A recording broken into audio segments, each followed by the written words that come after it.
What's up, dudes? Chooch back with another one. I want to give you a post-crash analysis of what just happened right there. So you saw that I was on the V13. V13 over here is completely good to go after that crash. I've just been riding this thing hard, guys. I got back from a full road trip where I've been hitting the gnarliest single track trails. I'm going to be bringing y'all tons of footage on this thing. Dude, this thing performed incredibly. But I had a gnarly crash, and I wanted to show y'all that immediately because it's crazy, dude. I went down very, very hard, full sin. I mean, that was a gnarly crash, guys. My knee is pretty swollen up. I'm not gonna show it because I'll probably get demonetized if I show my swollen up knee, but it's not too bad. I feel, you know, pretty good. The wheel still works 100% after that crash. There's literally no problems, no bends on any of the roll cage. Literally, the only thing that messed up was the mud guard came off because I wrecked it pretty hard. But other than that, everything's good on it. What I was trying to do right there is basically on that trail, there's not like a double on that trail, but there was basically a roller and then another roller by that tree. And what I was trying to do is jump from that first little roller, which isn't like a jump, it's just a roller. So if you preload hard, it can really fly off of it. And I was trying to land perfectly on that little next down, you know, that little next down slope. Not much of a down slope, but enough to make it a smooth transition is what I was trying to do.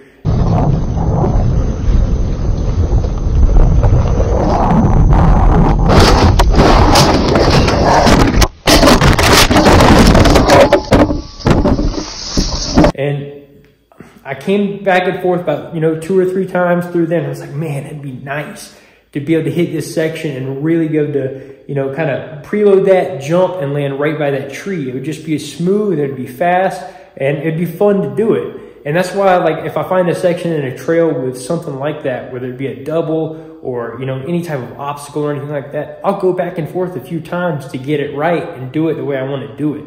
And this just happened to be one where, man, I did it about 3 times where I chickened out. I'd go up to it quick, and then I would end up just pumping over it and not jumping it, you know?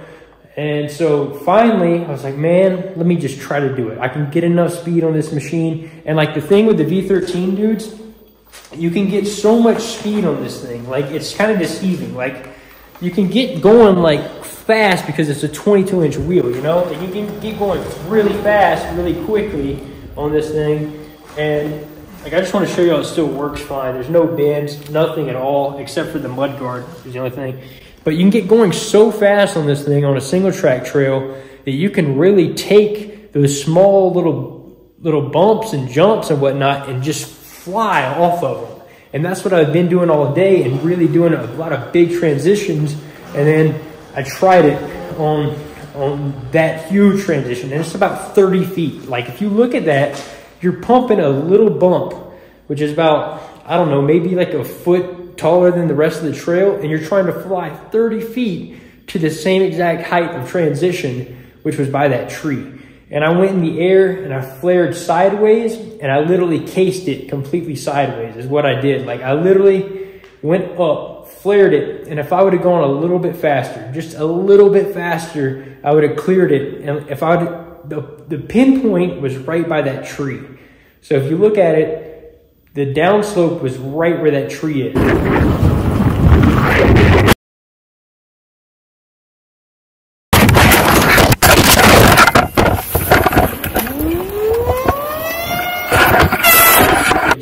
And I literally missed it. I cased it completely and went sideways and wiped out. But I do want to show y'all that's a real life durability test. That's not somebody just ramming it into like a wall or something stupid at the factory. It's a real life durability test. And I kept riding all day after that. I literally was able to get on this thing and keep riding all day. And it's been fine. There's nothing bent on it, nothing broken. And this is 115 pounds hitting sideways and wrecking in a real life scenario on a trail like that. So I knew a lot of people would want to see that. That is a straight up great durability test. I got a lot more trail riding footage coming, but I know you guys like the crashes, and that one could have been bad. Like, I really could have broken something, like seriously on that. But it was just one of those I was willing to try. I really thought I could make it, and I was so close to making that. And I encourage you to try that. Instead of just going through a trail like normal, if you find a section you really like, you know, I scouted that out. I made sure there was nobody else coming, and I did it about 3 or 4 times. And I was like, hey, let me do this as fast as I can and try to pump this roller and fly off of it and land all the way on that downslope. And I almost made it, but I didn't. So, you know, some of the ones you can make, some of them you can't. But still, I encourage you guys to try it because it's a lot of fun. Like, I'm glad I tried it. You know, at least I did try it. I didn't get hurt too bad, and the wheel didn't get messed up. So that's great.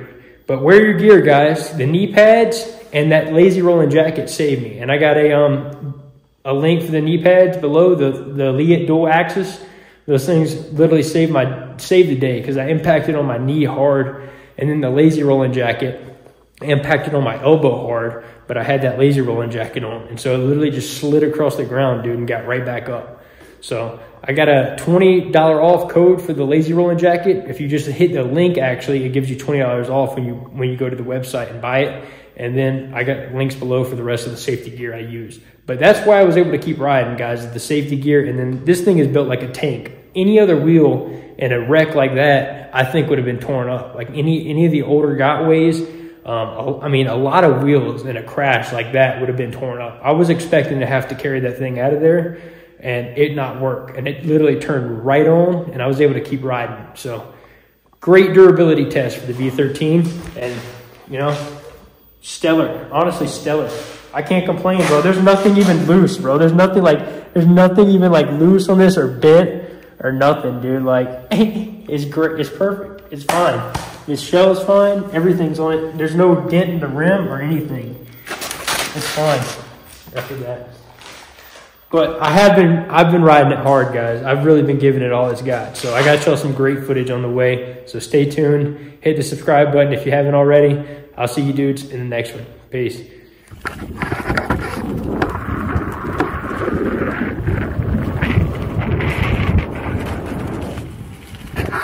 Dude, that would be so sick. You gotta have a lot of speed. A lot of speed. And I feel like I can do it. That's a big gap, dude. It doesn't look like it though. That's a big gap. I don't know. Do it.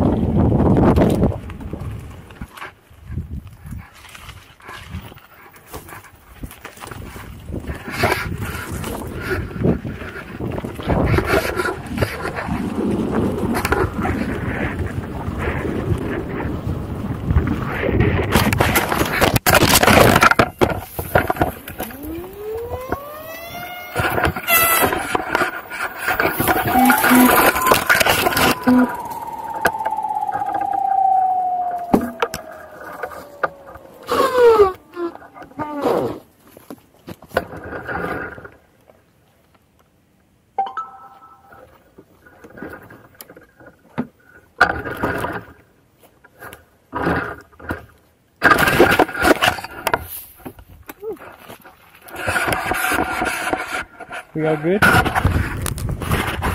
Well, I sent it.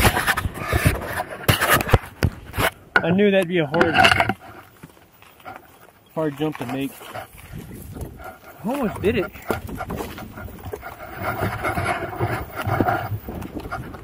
Almost did it. That hurt. My knee is bleeding, bro. But hey, what you gotta do?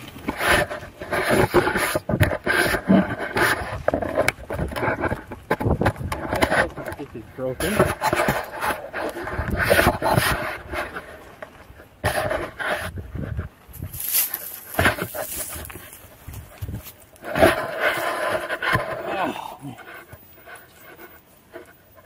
Think I'm Gucci? I yeeted that, bro. I knew, like, look at that. That's a huge gap. I would have had to have.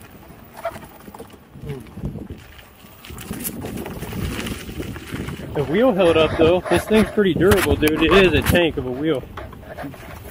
I think the suspension's fine. We're all good, bro. Holy. Woo. Lazy rolling jacket did its job. Knee pad halfway did his job. All right, we're Gucci. We're here, bro.